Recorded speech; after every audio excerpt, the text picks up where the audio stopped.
Ahora, hermano, nos vamos a sumergir en la palabra de Dios. Hace ya varias semanas que llevamos el libro de Primera de Pedro. Quiero invitarles, por favor, a que busquen en su Biblia en Primera de Pedro. Vamos a estar en el capítulo 4, versículos 7 al 11. Primera de Pedro, capítulo 4, del 7 al 11. El mensaje que nosotros vamos a llevar hasta usted en esta hora, que es palabra de Dios para su vida, es viviendo conscientemente ante la inminencia del fin. Es un título rimbombante, es algo que suena apoteósico, pero algo que no es menos cierto. Viviendo conscientemente ante la inminencia del fin. Hermano, te hago una pregunta. ¿Qué harías si supieras que te quedan solo unos meses de vida? ¿Qué harías si te dieran la noticia de que te quedan solamente unos meses de vida? ¿En qué ocuparías esos meses? ¿Qué harías con esos días que te quedan antes de morir? En el año 2007 se estrenó la película The Bucket List. Esta película narra la historia de dos hombres moribundos personificados por Jack Nicholson y Morgan Freeman, que sabiendo que están al borde de la muerte en el hospital deciden huir para hacer todas las cosas que les faltaron por hacer ante la inminencia de la muerte. Dos amigos que conversan, están en sus lechos de muerte, los dos terminales, y deciden huir del hospital y empezar a hacer un checklist de todas las cosas que le faltaron hacer en la vida. Y la pregunta es, ¿qué harías tú si supieras que te quedan tan solamente unos meses de vida? ¿En qué usarías esos preciosos últimos momentos de este lado de la eternidad? Vamos a tomar un tiempo, mi amado hermano, para leer estos versículos. Vamos a ir a Primera de Pedro con esta idea en mente y vamos a ir precisamente a la palabra de Dios en Primera de Pedro 4 del 7 al 11 y voy a invitarte a que puedas leer junto a mí. Vamos a llevar la lectura y luego vamos a pedirle al Señor que nos guíe en esta exposición. Dice así la palabra del Señor: mas el fin de todas las cosas se acerca. Sed pues prudentes y de espíritu sobrio para la oración. Sobre todo, sed fervientes en vuestro amor los unos por los otros, pues el amor cubre multitud de pecados. Sed hospitalarios los unos para con los otros sin murmuraciones. Según cada uno haya recibido un don especial, úselo sirviéndoos los unos a los otros como buen administrador de la multiforme gracia de Dios. El que hable conforme a las palabras de Dios. El que sirve, que lo haga por la fortaleza que Dios da, para que en todo Dios sea glorificado mediante Jesucristo, a quien pertenecen la gloria y el dominio por los siglos de los siglos. Amén. Padre Santo, vamos delante de ti una vez más en esta mañana. Pero Señor, con temor y temblor queremos entrar a tu palabra, puesto que reconocemos que en nuestras vidas, Señor, aún no hay una santidad perfecta. Reconocemos que tenemos la santidad posicional en Cristo, pero que nuestra carne, Señor, sin duda todavía está contaminada y que necesitamos acercarnos delante de ti, quitando nuestro calzado, porque entramos a tierra santa. Señor, con cuánto temor y temblor vamos delante de tu palabra precisamente para que tú seas hablando a tus hijos y no nosotros, hombres corruptos, hombres de carne, sino que tu bendita palabra sea llevada a través del Espíritu Santo para que tú puedas hacer la obra en cada uno de los corazones que está escuchando en esta hora. Solamente tú sabes quién está viendo, solamente tú sabes quién están escuchando, tú sabes la necesidad de las personas que estás ahí.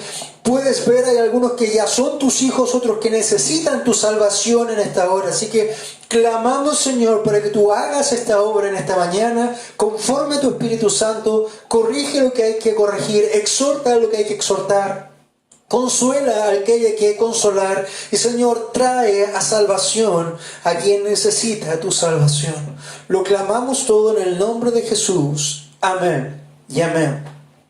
Viviendo conscientemente ante la inminencia del fin.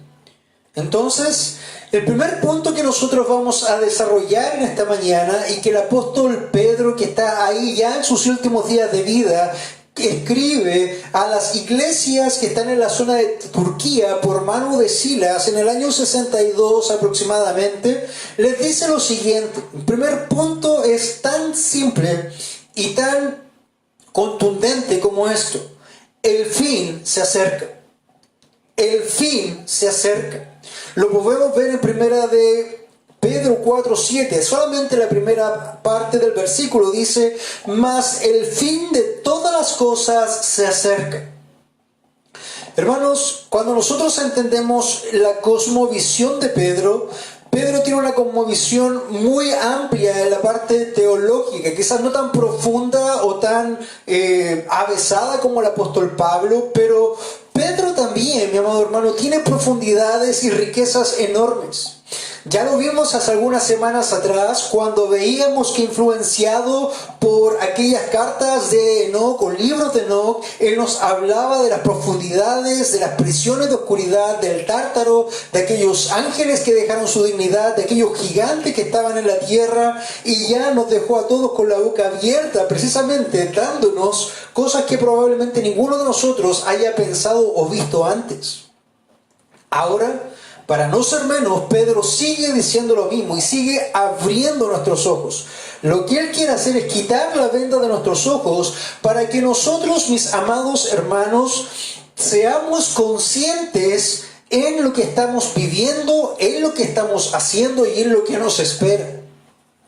Muchas veces las personas viven como corderitos entregadas a las cosas que no tienen mayor sentido, sin tener la idea de lo que se aproxima. Como dijera el peregrino en su inicio, este libro me ha mostrado que tengo que huir de la ciudad de la destrucción, porque esta ciudad será destruida por el juicio de Dios. Muchos de nosotros no estamos conscientes de eso. Si tú no eres cristiano y estás escuchando este mensaje, probablemente no tienes la menor idea de que hay un fin que se acerca, que viene el juicio de Dios y que esto es inminente. Inminente, esto va a ocurrir tarde o temprano. Entonces, Pedro lo que empieza a hacer es desarrollar esta idea. Probablemente no la desarrolla mucho en este pasaje, en esta carta, precisamente porque está hablando de esta victoria en el sufrimiento. Vimos también la semana pasada cómo Dios quiere que vivamos, y en estas palabras finales de cierre, Pedro nos dice: vivan de esta forma porque el fin está cerca. Pero, mi amado hermano, Pedro se explaya un poco más en esta idea en su segunda carta. Quiero invitarte, por favor, a que avances unas páginas más y puedas ir a Segunda de Pedro. Vamos a leer Segunda de Pedro 3, del 7 al 12, donde Pedro nos explica un poco mejor y profundiza esta idea de más el fin de todas las cosas se acerca. Dice la palabra del Señor así, hablando de los impíos, de los transgresores, de los ángeles que cayeron. Comienza diciendo el versículo 5. Vamos a comenzar del 5 al 12. Dice así: estos ignoran voluntariamente que en el tiempo antiguo fueron hechos por la palabra de Dios los cielos y también la tierra. Está poniendo fundamentos Pedro aquí para que todos los impíos que dudan de que todas las cosas, tanto los cielos como la tierra, fueron creadas por Dios al principio, que proviene del agua y por el agua subsiste, nos sigue diciendo el apóstol. Por lo cual el mundo de entonces pereció anegado en agua. Ya nos contó Pedro lo que pasó antes con esta progenie y lo que pasó con la inmundicia del hombre antes o en el tiempo de Noé cuando vino este diluvio. Aquí está volviendo. Y dice, ese mundo antiguo pereció o fue enjuiciado, anegado en agua. Pero los cielos y la tierra que existen ahora, escucha esto, están reservados por la misma palabra que condenó por el diluvio a los hombres, guardado por fuego para el día del juicio y de la perdición de los hombres impíos. Mas, oh amados, no ignoréis esto, que para con el Señor un día es como 1000 años y 1000 años como un día. No tengan la promesa de Dios por tardanza. Dice, el Señor no retarda su promesa según algunos la tienen por tardanza, sino que es paciente para con nosotros, no queriendo que ninguno perezca, sino que todos procedan al arrepentimiento. Pero el día del Señor vendrá como ladrón en la noche, en el cual los cielos pasarán con gran estruendo, y los elementos ardiendo serán deshechos, y la tierra y las obras que en ella hay serán quemadas. Porque todas estas cosas han de ser deshechas, ¿cómo no debéis vosotros andar en santa y piadosa manera de vivir? Esperando y apresurándoos por la venida del día de Dios, en el cual los cielos, encendiéndose, serán deshechos, y los elementos, siendo quemados, se fundirán. Todo esto, hermano, lo puedo resumir con el fin se acerca. Así como Dios trajo diluvio y enjuició a la humanidad y puso en el cielo ese arco iris como una seña de que Dios no iba a enjuiciar al hombre otra vez por agua, viene en este tiempo, como en los días de Noé, otro juicio, no por agua, sino por fuego. Pero este segundo juicio no va a afectar solamente a la tierra como lo fue el diluvio, sino que este juicio va a afectar a toda la creación. Todo lo que existe, todo lo que está en el universo, todas las cosas que ves y las que no ves van a ser deshechas por el fuego y se fundirán, y Dios hará todas las cosas nuevamente. Entonces, el fin de este siglo, el fin de este mundo, el fin de este sistema como tú lo conoces, tiene fecha de expiración, tiene fecha de caducidad, tiene un vencimiento. Por lo tanto, mi amado, lo primero que Pedro quiere ponerte en línea es que te hagas consciente de que hay un fin.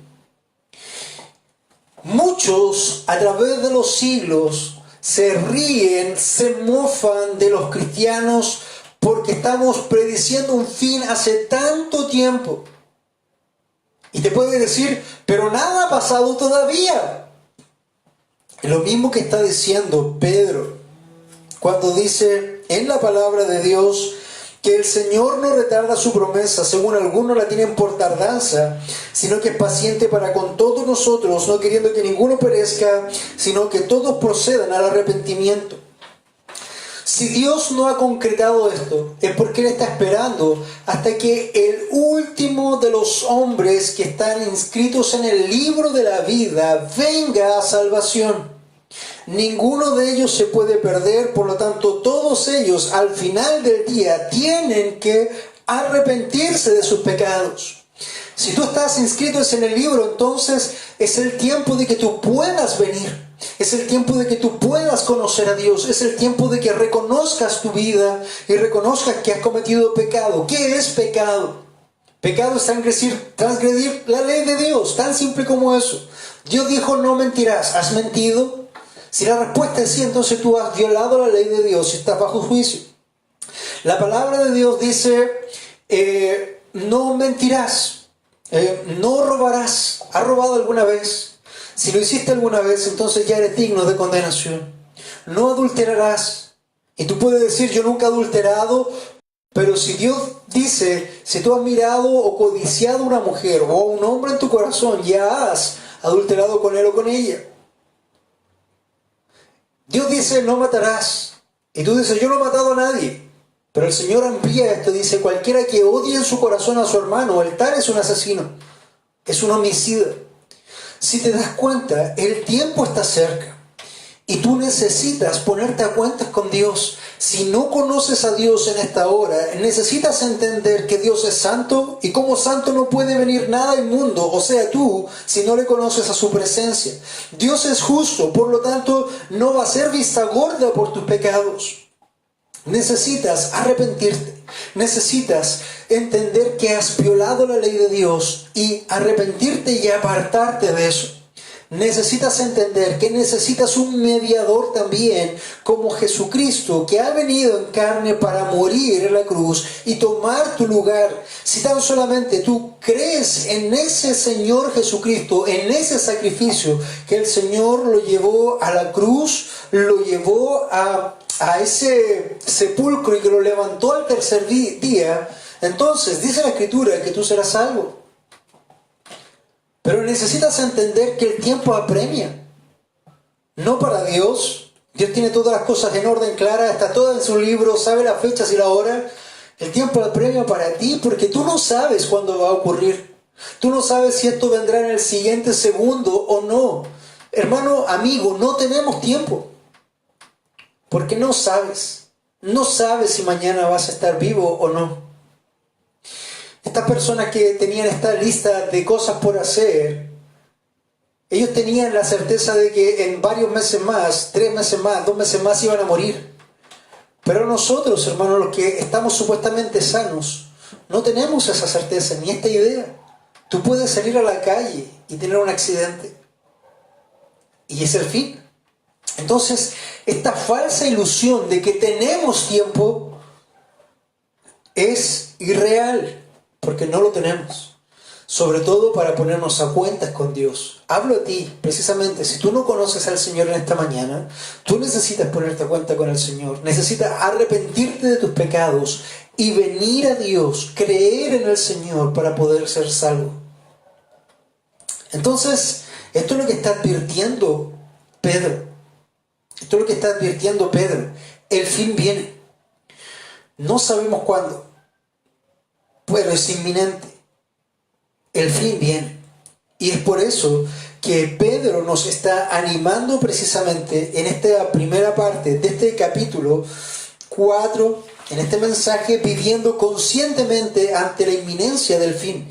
Pedro lo que quiere, mi amado hermano, primero hablamos a los inconversos, pero también a ti, mi amado hermano. Pedro lo que quiere es que tú te hagas consciente de que el fin está cerca, por lo tanto tú necesitas comenzar a vivir como un hijo de Dios lo haría, si lo eres. Entonces, el primer punto que nosotros hemos desarrollado es tan simple como el fin se acerca. Y como el fin se acerca, algo debe ocurrir, algo debe pasar con tu vida, algo espera Dios de ti. Y en ese sentido, Pedro, el apóstol, empieza a mostrarte y a delinearte el camino de lo que Dios espera de tu vida. Entonces, mi amado hermano, después de haber visto esto en segunda de Pedro, que más adelante, cuando entremos de lleno a este libro, vamos a profundizar un poco más, vamos a ver un segundo punto. Un segundo punto es una conducta consciente. Una conducta consciente. Consciente de que lo anterior, de que el fin está cerca, de que Dios va a destruir todas las cosas. Cuando dice la Escritura que el Señor Jesús hablando que el fin será como en los días de Noé, hermano, nosotros estamos viendo algo muy parecido. Gente que está casándose y dando en casamiento, que está viviendo su vida. Estamos viendo que hay unas leyes establecidas desde la ONU que están levantando todo lo que es el movimiento homosexual, todo lo que es la pedofilia, todo lo que es matrimonios homoparentales y en cuanto a los niños para la adopción. Hermanos, esto está tremendamente contaminado, esto está tremendamente depravado una vez más. Y esto solamente está esperando Dios que lleva el colmo de su ira para que venga este juicio. Y este juicio no va a ser en agua, este juicio no va a ser localizado como lo fue con Sodoma y Gomorra, sino que este juicio va a ser universal, completo. Dios va a deshacer todo lo que ha hecho. Por lo tanto, ante esta inminencia, Pedro te dice ¿Qué necesitas, hermano, ser consciente? Una conducta consciente. Vamos a ir, por favor, a 1 de Pedro 4, del 7 y la segunda parte, hasta el 9. Dice así la palabra de Dios. Sed pues prudentes y de espíritu sobrio para la oración. Sobre todo, sed fervientes en vuestro amor los unos por los otros, pues el amor cubre multitud de pecados. Sed hospitalarios los unos para con los otros, sin murmuraciones. Esto es lo que está diciendo el apóstol Pedro. Como el fin está cerca, concientízate de la conducta genuina cristiana que tú debes evidenciar. Primero, para agradar a Dios. Segundo, para ser testimonio para los incrédulos. Agradar a Dios, obviamente, primero, y también establecer un vínculo de armonía y de paz y de edificación mutua con los hermanos. Y también de ser testimonio con aquellos impíos que necesitan de la palabra de Dios. Lo primero que nos dice entonces es ser prudentes y de espíritu sobrio para la oración. Sed prudentes y de espíritu sobrio para la oración. Así que tengan la mente despejada y dominio propio para estar en disposición a orar. Esa es la idea. Tengan una mente despejada y el dominio propio para estar en disposición de orar. Hermano, hablábamos de la carne y cómo vencer la carne hace un tiempo, o la semana pasada. La carne odia orar. Por lo tanto, tú necesitas disponerte y predisponerte para poder vencer la carne y siendo prudente y sobrio, entendiendo que el fin está cerca, que tú requieres tener una mente despejada y tener un dominio propio para estar dispuesto a orar. Qué difícil es la oración. Se pueden levantar miles de ministerios tan grandes, tan apoteósicos, pero la gran mayoría de ellos no se levanta en base a la oración, sino que la fuerza, los recursos, a la carne, diferentes cosas. Y así como se levantan, también caen. Hermanos, el mayor ejemplo de un ministerio fructífero es el del Señor Jesucristo. ¿Tú notaste cuánto Él oraba? ¿Tú notaste cuánto tiempo y cuándo Él oraba? Al despuntar el alba, o antes del despuntar el alba, Él dedicaba mucho tiempo a estar en oración con su Padre, en comunión con su Padre, porque Él sabía lo que venía. Él era absolutamente consciente, prudente y sobrio. Por eso Él dedicaba tanto tiempo a la oración. Yo creo que Pablo, hermano, estaba en exactamente lo mismo, como Pedro. Ahora, si ellos, Jesús, siendo Dios, el Mesías, dedicaba tal tiempo, y los apóstoles también, ¿qué piensas tú que nos queda a nosotros? Como pastor, como hermanos en la fe, necesitamos tener tiempo de oración, pero si yo te preguntara y tú pudieras responderme, ¿cuántas horas al día?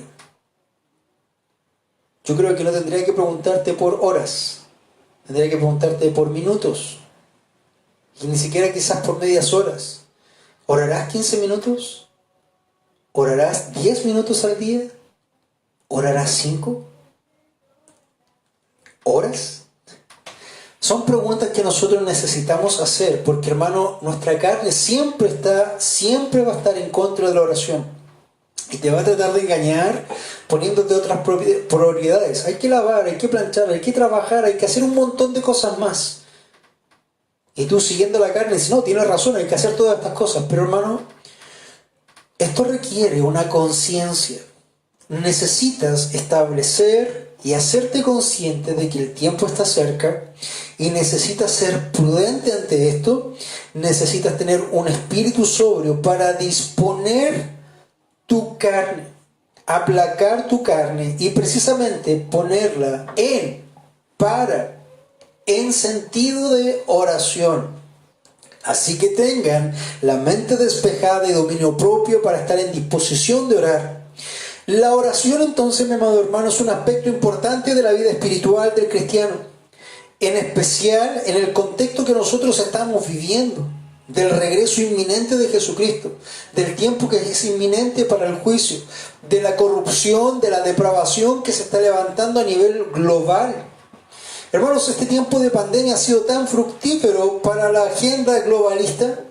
En este tiempo donde estamos encerrados, los congresos a nivel mundial han aprobado todos estos tipos de leyes de casamiento homosexual, de poder adoptar hijos por parejas homosexuales. En Chile ya ha pasado, una jueza dio esa autoridad para que un matrimonio, entre comillas, de mujeres lesbianas pudiera adoptar un niño.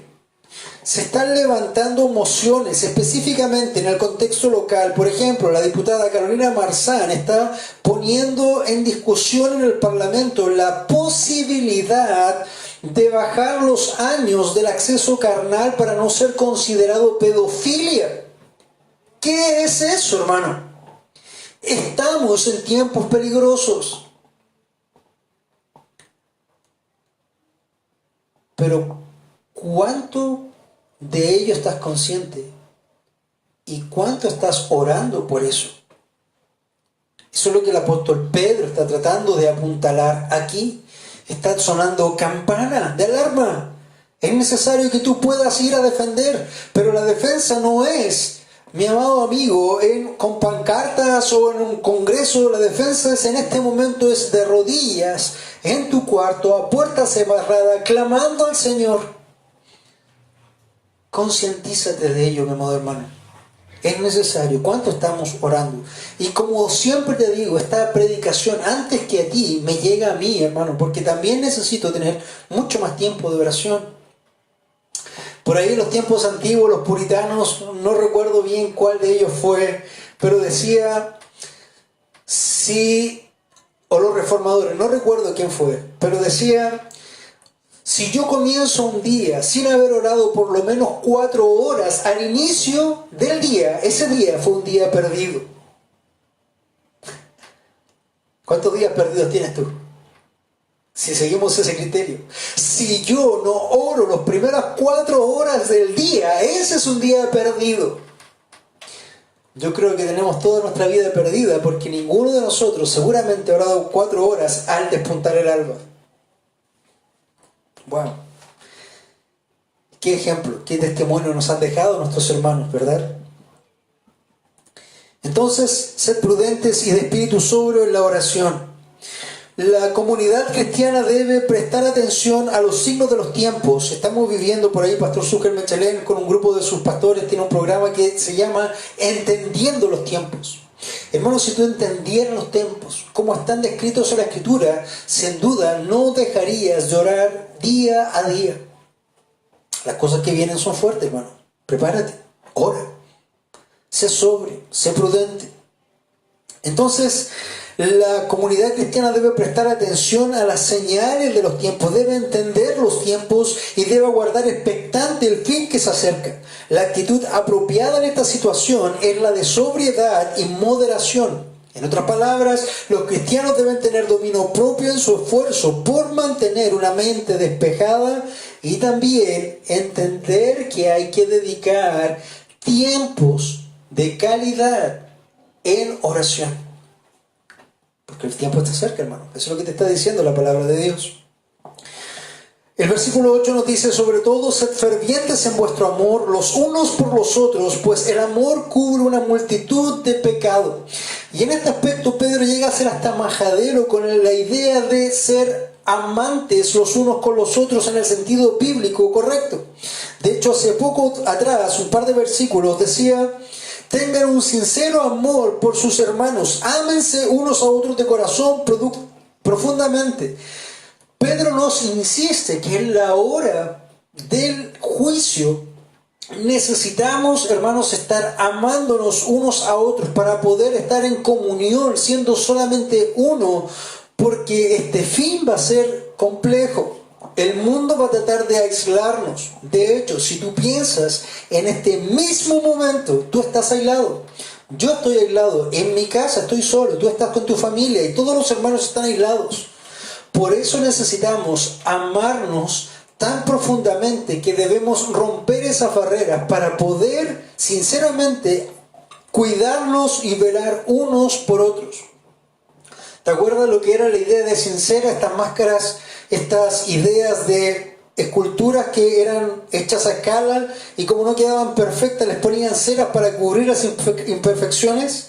Bueno, nosotros tenemos que amar de una forma sincera, sin cubrir esas imperfecciones. Debemos preocuparnos, ocuparnos por este amor de iglesia con nuestros hermanos, no solamente en la iglesia local, sino que también en la iglesia universal. ¿Qué está pasando con mi hermano en Argentina? ¿Qué está pasando con mi hermano en España? ¿Qué pasa con mis hermanos en México?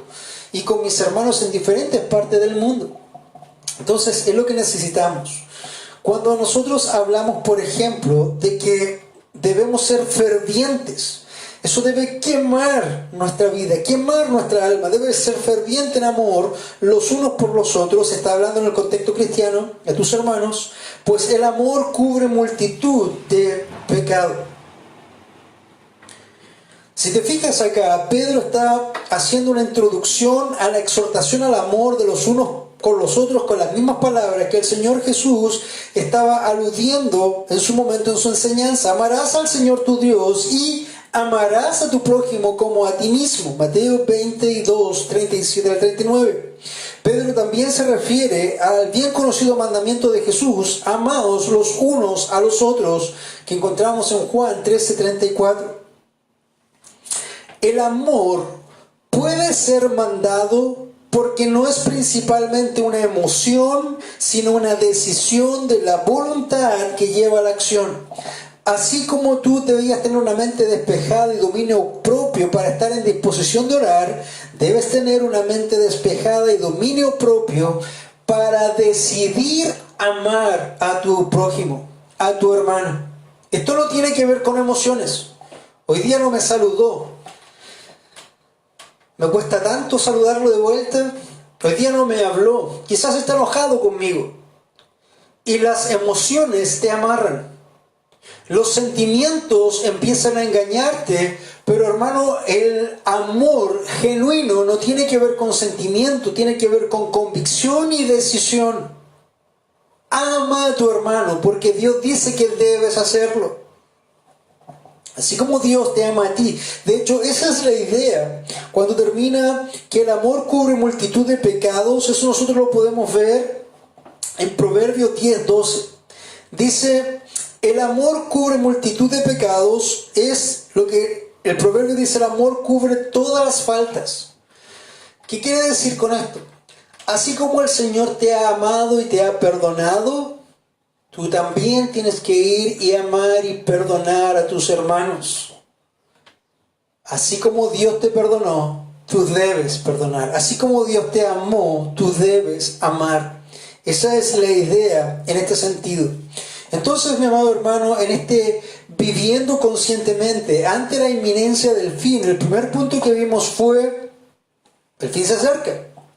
El segundo que estamos desarrollando es una conducta consciente. Vimos la necesidad de la oración, vimos la necesidad de amar sinceramente a nuestros hermanos, porque este sentido, hermanos, del fin debe llevarnos a entender que necesitamos estar unidos como un solo hombre.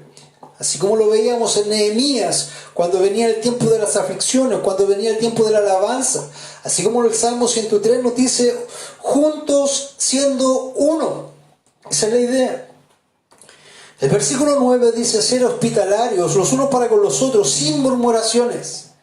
Y cuando habla esto de sin murmuraciones es sin quejarse, sin quejas. Si tú vas a abrir tu hogar, hermanos, hazlo sin quejarte. No te pongas a criticar o a destruir o a lo que sea. Déjame comentarte un poco de historia de esto. En el mundo antiguo, los viajeros tendían a depender de conocidos, amigos y parientes para recibir alojamiento en las noches. Por lo general, las posadas eran inseguras e incómodas. Por eso los viajeros evitaban las posadas y buscaban alojamiento en casas privadas. La Escritura enfatiza la virtud de ofrecer hospitalidad al viajero. Practicar la hospitalidad, escribe Pablo en Romanos. Por ahí otro libro dice, algunos sin querer, practicando la hospitalidad, hospedaron ángeles.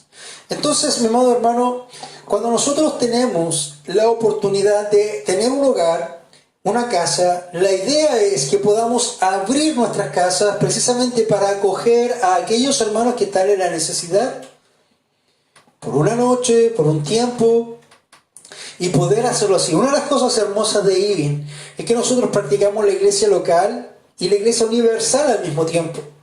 Hermano, cuando yo he viajado a diferentes lugares, no ha habido necesidad de contratar servicios de hotelería, porque me he alojado en diferentes casas de diferentes hermanos y he podido disfrutar de la hospitalidad de cada uno de ellos en su momento, tanto en Argentina como en México. Hermanos, cuando viajes también a visitar a nuestros hermanos en España, sin duda va a ser exactamente lo mismo, porque son las casas de los hermanos las que se deben abrir.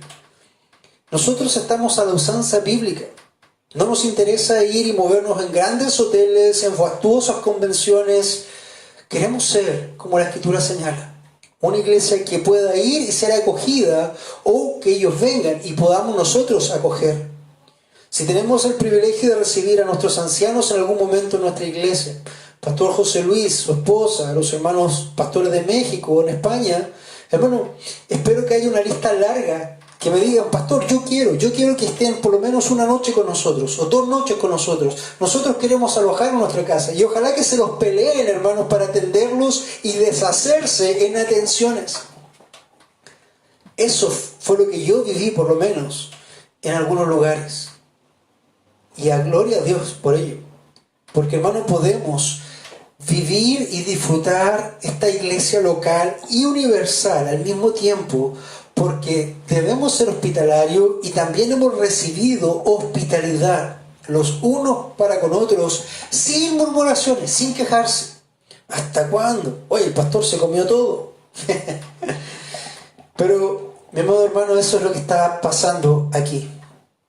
Entonces, tú, como el fin está cerca, debes mostrar esta prudencia y esta sobriedad para dedicarte a la oración. Quizás no las 4 horas que hablábamos, pero hermano, otorga minutos. Doma la carne que va a tratar de sacarte a cualquier otra actividad sin importancia, para que tú puedas ir y doblar rodillas y ir delante del Señor. Hermano, toma el tiempo para amar a tu hermano. No solamente las reuniones, toma el teléfono. Me gustó mucho algo que pasó con la hermana Silvia y el hermano Marco. Hermana Silvia la habían operado hace un tiempo atrás, y la primera vez que ella tenía que ir a un control, un drenaje falló, un punto falló, y en tiempo de pandemia no había micro, no había auto, fue muy difícil. Ella tuvo que ir con su esposo casi caminando al hospital, que quedaba a una distancia interesante. Cuando nosotros supimos, conversamos con el hermano Marco y le dijimos: hermano Marco, tú vives relativamente cerca, tienes un vehículo, hermano, quédate atento a las necesidades. Y de ahí el hermano Marco fue en la ambulancia de nuestra hermana. Y la hermana daba gracias a Dios, y el testimonio de la hermana Silvia fue: he sentido el amor de mis hermanos de mi iglesia en este momento, porque ha estado tan preocupado hermano Marco puntualmente por mí. Y hermano, cuando hermano Marco se preocupa, cuando hermano Mario se preocupa, cuando cualquier hermano se preocupa, es la iglesia, es tu iglesia la que se está ocupando.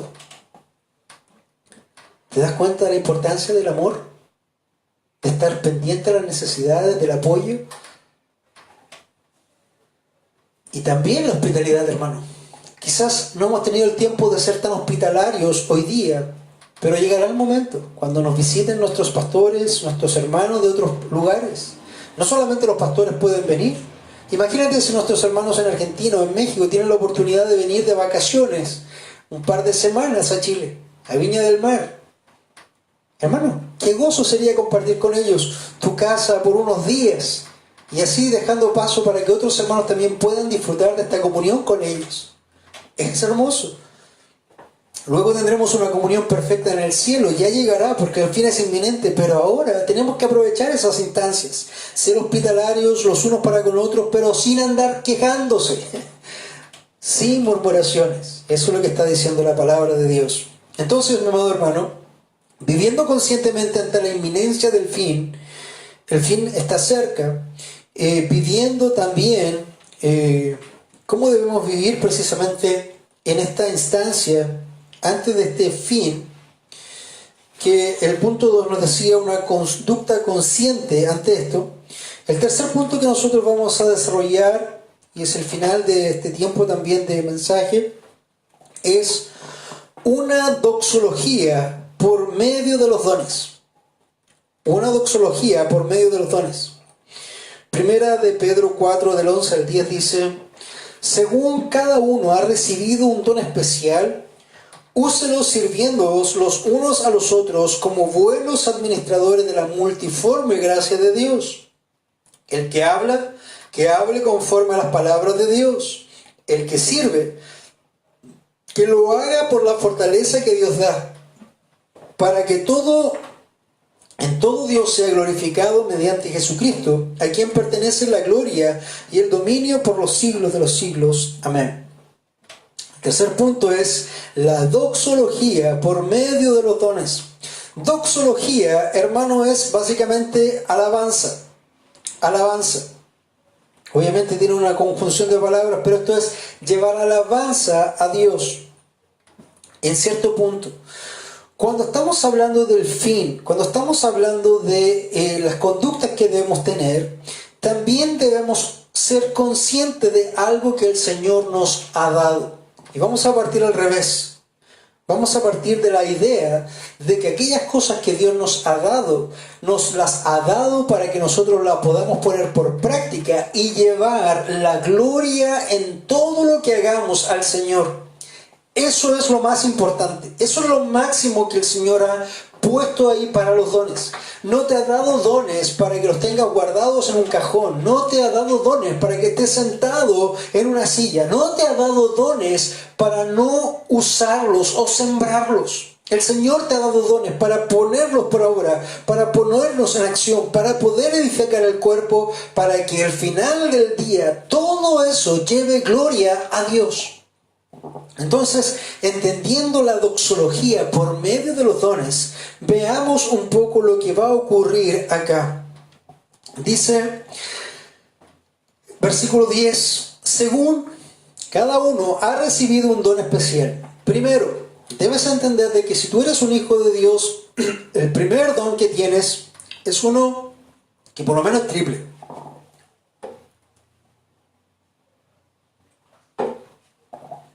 Ha recibido la regeneración de Dios. Eso es un regalo. Ha recibido la fe sobrenatural de Dios. Eso es un regalo. Ha recibido el arrepentimiento sobrenatural de Dios. Eso es otro regalo. Esos regalos componen el don de la salvación. Por lo tanto, el primer don, gran don que nosotros tenemos como hijos de Dios, es la salvación. Es lo primero. Pero con esta salvación, con este don de la salvación, adjunto a él, por lo menos viene algún otro don sobrenatural para ti. Todos nosotros somos miembros de un cuerpo. Así como cada miembro tiene diferentes funciones, cada don tiene una funcionalidad diferente.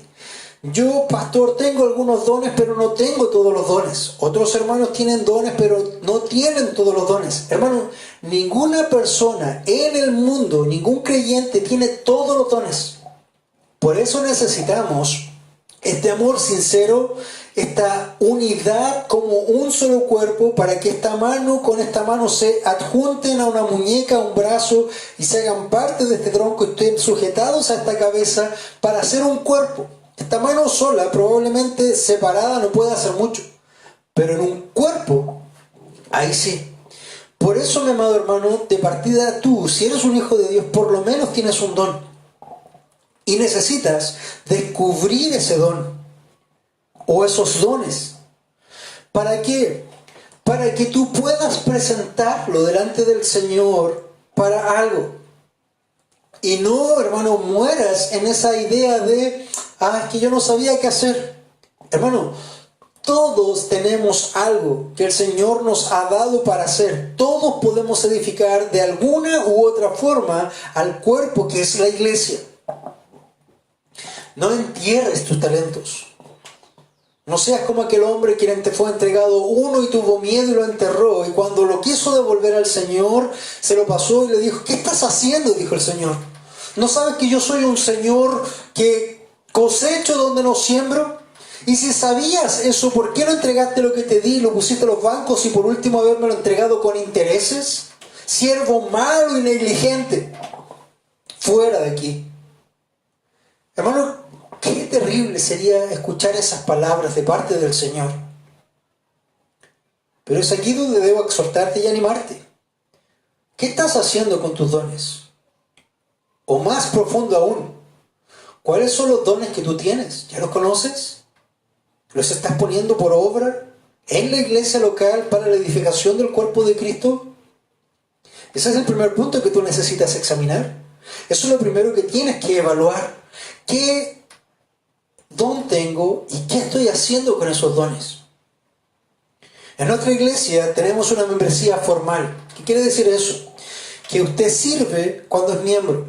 Antes de ser miembro, usted no trabaja en el ministerio. Usted puede venir, puede escuchar, puede compartir, puede adorar, puede un montón de cosas que sean simplemente de permanecer.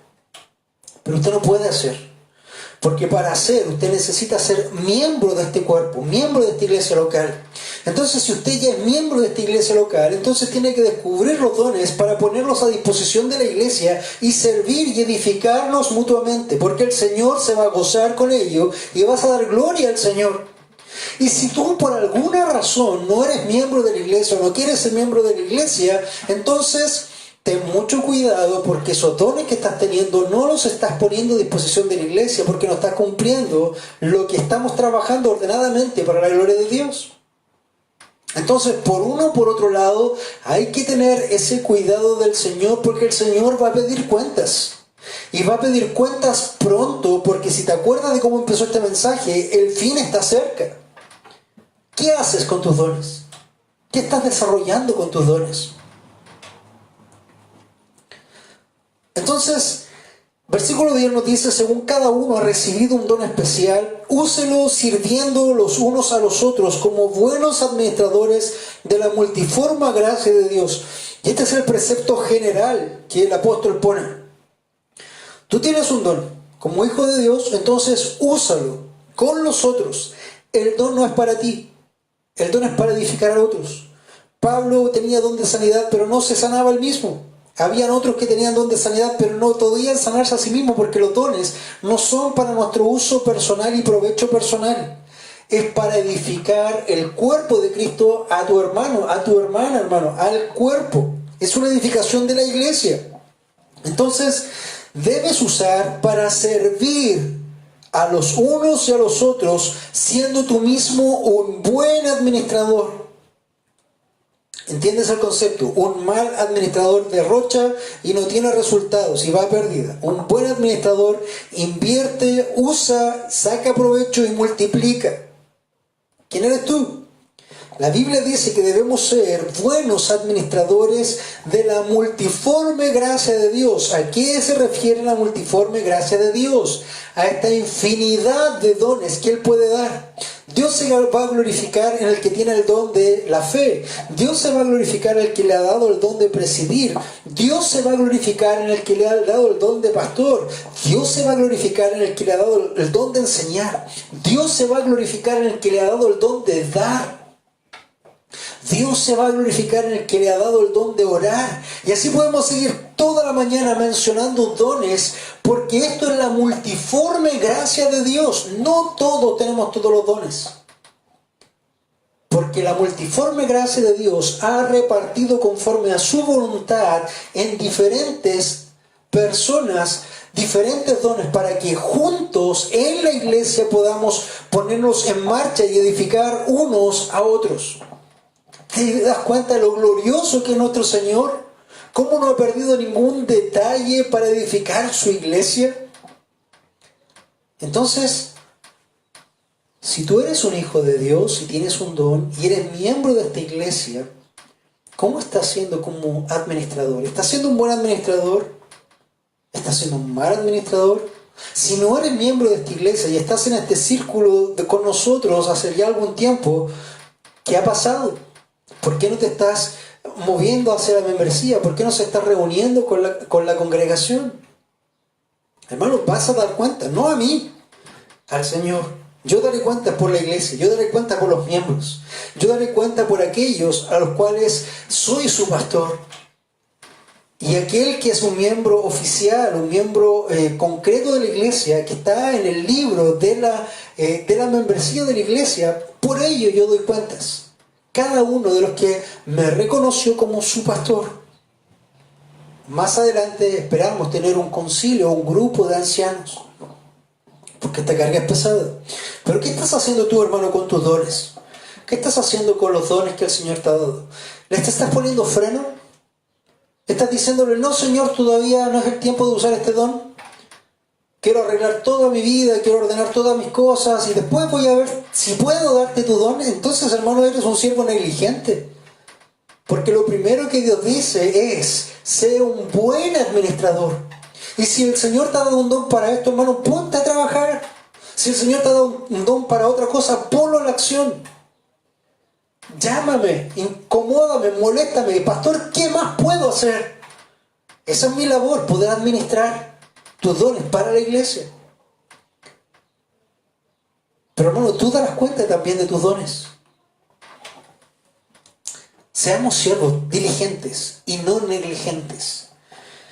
Entonces, esto es la multiforme gracia de Dios, y después empieza a desglosar, no una lista muy exhaustiva, pero sí empieza a desglosar en el versículo 11 y empieza a hablar. El que hable conforme a las palabras de Dios. ¿Qué quiere decir esto? Todos los que tienen un don con respecto a hablar, a comunicar, que lo hagan y lo usen. Pero no usen sus propias ideas o sus propias palabras o sus propios consejos. Que se vaya en eso. Habla la palabra de Dios. Habla con el don de Dios. Usa todo para la gloria de Dios. Eso es lo que está diciendo. Si tú tienes el don de maestro, entonces enseña la escritura. Si tú tienes el don de liderazgo, entonces lidera para el Señor. Si tú tienes don de presidir, entonces habla para eso, influencia a las personas. Si tú tienes el don de evangelismo, entonces habla precisamente la palabra del Señor para la gloria de Dios. Y así, todo lo que tenga que ver con estas artes de enseñar, hablar, úsalo, pero conforme a la palabra de Dios, no conforme a lo que tú quieras. No te vayas a convertir en Daniel Habib, dando consejería o coaching por ahí, hablando cualquier estupidez que no tiene que ver con la palabra de Dios, y más encima llamándole hijo de Dios o cristiano o hermano. Hermanos, eso es basura. Tú habla conforme a la palabra de Dios y deja que esos ciegos den cuentas junto con todos los ciegos que le siguen. Pero tú úsalos conforme a la palabra de Dios. El que sirve, que lo haga por la fortaleza que Dios da. Hermano, si tú tienes un don de servicio, este don de servicio no es menor que los otros dones. Todos los dones son importantes, todos los dones son relevantes, todos los dones son esenciales en la iglesia. Si el Señor te ha dado el don de servir, entonces sirve con gozo, con ánimo, con fortaleza. No lo dice aquí, pero también sin murmuraciones.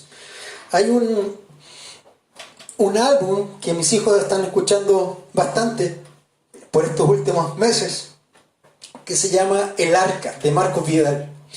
Y narra la historia de la vida de los animales en la perspectiva de ellos en el arca. Los olores, todo lo que está pasando en el arca. Y cada uno de esos animales va cantando su propia canción conforme a sus características. Pero hay una especial que es el burro. Y el burro dice algo así, dice que él está trabajando todo el día, que no lo dejan descansar en ningún momento y que todos abusan de él. Entonces él, claro, está sirviendo como burro, pero se está quejando al mismo tiempo porque nadie más hace nada. Hermano, si el Señor te ha dado el don de servir a ti, que el otro que tiene otro don no esté sirviendo en tu área, no debe ocuparte, porque Dios te va a pedir cuenta a ti del don en el que tú estás y a Él en el don en el que Él está.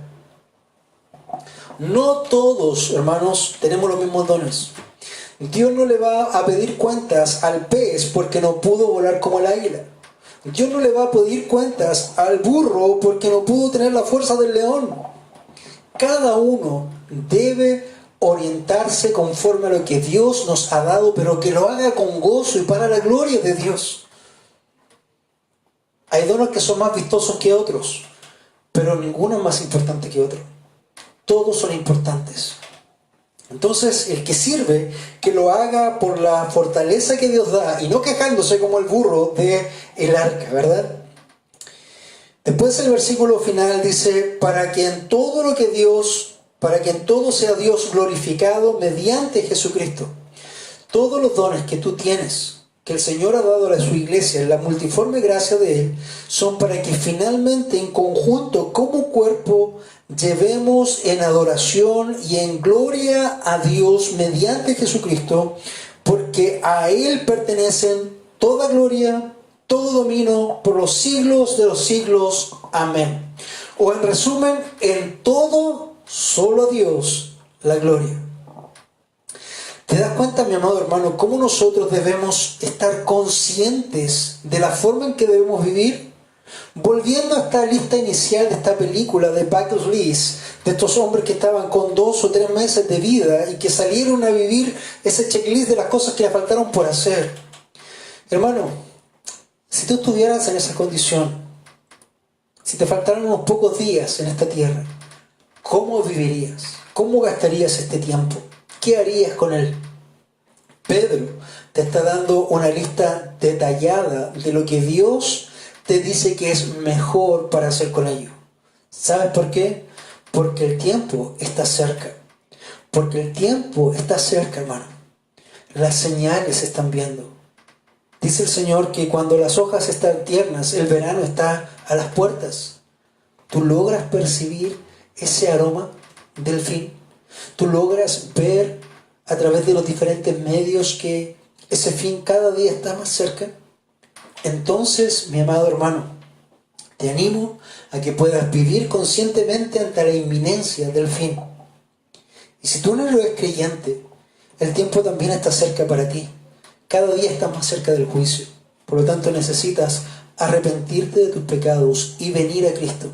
Venir a Cristo es creer en Él. Creer en el que Él es Dios, que se hizo hombre, que vivió una vida perfecta, que murió en una cruz, que cargó la ira de Dios que tenía Dios contra ti en Él y que Él la aplicó a tu vida. Que la justicia que tú debías, Dios se la cobró, pero en Jesucristo. Eso es creer en Él, arrepentirte de tus pecados. Y Dios promete que cuando eso se manifieste es porque tú tienes una nueva vida. El tiempo está cerca. Quizás no hay mañana. Vamos a tener un tiempo de oración, mi amado hermano, y animarte también a que puedas meditar en cada una de estas cosas. ¿Qué estás haciendo con tu tiempo? ¿Qué estás haciendo con tus dones? ¿Qué estás haciendo con tus recursos? El tiempo está cerca, hermanos. Aprovechemos lo que nos queda. Señor, vamos delante de su presencia en esta hora dando gracias una vez más por este día. Señor, tu palabra siempre es poderosa. Tu palabra siempre es clara, siempre es diáfana. Señor, queremos honrarte y glorificarte, pero no solamente de boca, sino también con nuestros cuerpos, con nuestras mentes, nuestros corazones, nuestros talentos, nuestros bienes, todo lo que podamos llamar nuestro y que realmente es tuyo, está puesto a tu disposición, Señor, y que esta sea una realidad de nuestras vidas. Señor amado, quiero pedirte por cada una de estas cosas y rogarte por cada uno de mis hermanos también, para que en el día en que tengamos que dar cuentas, ellos puedan recibir como el de 5 y 10 talentos y puedan escuchar: buen siervo y fiel, sobre poco has sido fiel, sobre mucho te pondré. Qué maravilloso será ese día. Pero qué terrible sería escuchar: apártate de mí, hacedor de maldad, nunca te conocí. Líbranos de esto, Señor, ten misericordia. Mueve nuestras vidas para poder poner por obra nuestras vidas, nuestros dones y ponerlas a tu servicio en todo momento. Dios Santo, damos gracias una vez más por tu palabra y agradecemos siempre, Señor, por aquella grande misericordia y esa mayor gracia que nos has dado. En el nombre de Jesús. Amén y amén.